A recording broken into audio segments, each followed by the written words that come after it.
ಕಡತ ನ್ಯೂಸ್.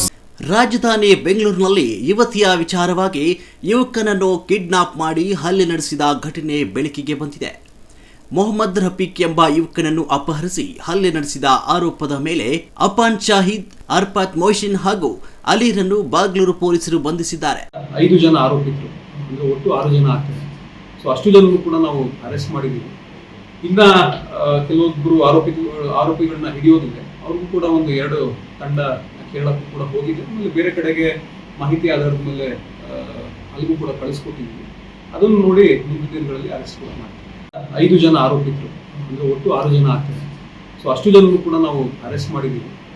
ಇನ್ನ ಕೆಲವೊಬ್ಬರು ಆರೋಪಿಗಳನ್ನ ಹಿಡಿಯೋದಿದೆ. ಅವ್ರಿಗೂ ಕೂಡ 2 ತಂಡ ಕೇರಳಕ್ಕೂ ಕೂಡ ಹೋಗಿದೆ. ಆಮೇಲೆ ಬೇರೆ ಕಡೆಗೆ ಮಾಹಿತಿ ಆಧಾರದ ಮೇಲೆ ಅಲ್ಲಿಗೂ ಕೂಡ ಕಳಿಸ್ಕೊಟ್ಟಿದ್ದೀವಿ. ಅದನ್ನು ನೋಡಿ ಮುಂದಿನ ದಿನಗಳಲ್ಲಿ ಅರೆಸ್ಟ್ ಕೂಡ ಮಾಡ್ತೀವಿ.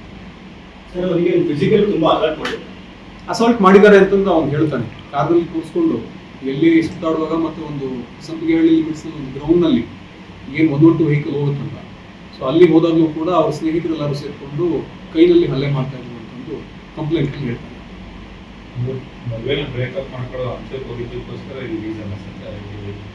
ಅಂತ ಮೇಲ್ನೋಟಕ್ಕೆ ಕಂಡು ಬಂದಿದೆ. ತನಿಖೆ ಮುಂದುವರಿಸಿದ್ದೀವಿ. ಸೊ ಯಾವ ಕಾರಣಕ್ಕೆ ಎಕ್ಸಾಕ್ಟ್ ಆಗಿದೆ ಏನು ಅಂತ ಅಂತಂದು ಟೆಕ್ನಿಕಲ್ ಎವಿಡೆನ್ಸ್ ಕೂಡ ಸಾಕಷ್ಟಿದೆ. ಅದನ್ನು ಆಧರಿಸಿ ತನಿಖೆ ಮುಂದುವರಿಸಿದ್ದೀವಿ.